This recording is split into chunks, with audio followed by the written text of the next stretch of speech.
আসসালামু আলাইকুম রহমতুল্লাহি ওয়া বারাকাতুহু।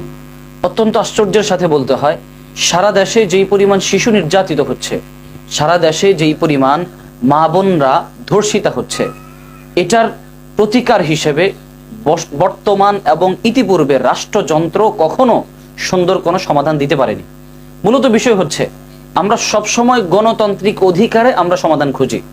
গণতান্ত্রিক অধিকারটা কেমন আপনি চিন্তা করেন, যখন ধর্ষক ধরা খেলো, ধর্ষকের ধরা খাওয়ার পরে ধর্ষকের জন্য বিচার কার্য সম্পাদন করতে করতে 3 থেকে 4 মাস, সর্বনিম্ন 3 থেকে 4 মাস সময় চলে যায়।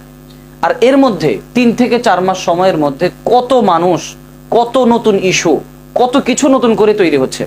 এই নতুন করে তৈরি হওয়ার পর দেখা যায় আস্তে করে ওই ধর্ষক সেও বেঁচে যায়, এরপরে যাকে ধর্ষণ করা হয়েছে সেও দুনিয়ার থেকে নিমিষে চলে যায়, আর মানুষরাও তাকে ভুলে যায়। মূলত বিষয় হচ্ছে, আপনি গণতান্ত্রিক অধিকারে, আপনি গণতন্ত্র দিয়ে যতই আপনি বিচার কার্যক্রম আপনি সম্পাদন করতে চান না কেন, আল্লাহর কসম খেয়ে বলি এটা কিছুতেই সম্ভব না। তার কারণ কি? তার কারণ হচ্ছে, আপনি গণতান্ত্রিক অধিকারে, আশ্চর্যের বিষয় আপনি দেখেন, গণতান্ত্রিক অধিকারে আপনি যখন একজন ধর্ষকের পক্ষে আইনজীবী থাকে, আপনি ভাবতে পারেন ধর্ষকের পক্ষে থাকে আইনজীবী, ধর্ষিতার পক্ষেও আইনজীবী থাকে, ধর্ষকের পক্ষেও আইনজীবী থাকে। আর যদি তাদের টাকা পয়সা একটু বেশি থাকে, কারো যদি সম্পদ একটু বেশি থাকে, মুহূর্তের মধ্যে টাকা পয়সা সবকিছু দিয়ে মুহূর্তের মধ্যে আইনগুলোকে নিজের পক্ষে নিয়ে আসা, এটা অন্তত গণতান্ত্রিক এই দেশগুলোর মধ্যে কোনো মারাত্মক কোনো বিষয় না। মূলত যদি আমাদের ধর্ষণ বন্ধ করতে হয়, একমাত্র ইসলামী আইন ব্যবস্থায় যদি আমরা বিচার কার্য সম্পাদন না করি, তাহলে কিছুতেই এই বিপদ থেকে আমরা বাঁচতে পারবো না। যেমন ধরেন, কোরআনের মধ্যে স্পষ্ট বলা আছে, যদি বিবাহিত হয় পাথর মেরে হত্যা করে দাও জনসম্মুখে, আর যদি অবিবাহিত হয় দোররা মারো। দোররা মারা বুঝেন, মানে বর্তমান আমরা যে সমাজে যেই ভাষায় আমরা বুঝি, সেটা হচ্ছে গণধোলাই, মানে জনগণের যে ধোলাইটা হয়ে থাকে, এটাকে বলে দোররা মারা। এখন সবচাইতে উত্তম ব্যবস্থা কি হতো?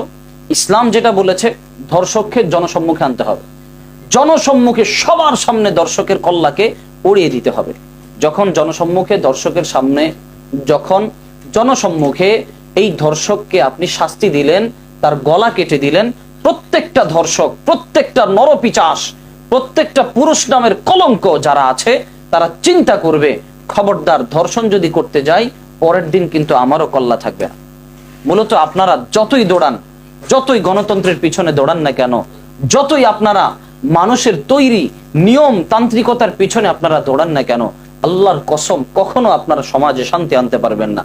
যদি সমাজে শান্তি আনতে হয়, অবশ্যই কোরআনী শাসন লাগবে, কোরআনী শাসনের বিকল্প কিচ্ছু নাই। এই ধর্ষকের ক্ষেত্রে অবশ্যই ইসলাম যেটা বলে, জনসম্মুখে তাকে হত্যা করে দেওয়া, এটাই করা লাগবে। আমি আশা রাখি বর্তমান সরকার সহকারে বাংলাদেশের বিজ্ঞ যারা আছেন, তারা বিবেচনায় নিবেন, যেভাবেই হোক ধর্ষককে মানুষের সামনে আনতে হবে, মানুষের সামনে এনে তাকে বিচার করতে হবে। তাহলেই সমাজ থেকে আস্তে আস্তে করে ধর্ষণের প্রবণতা বন্ধ হবে। আল্লাহ তাআলা আমাদের সবাইকে বোঝার তৌফিক দান করুন।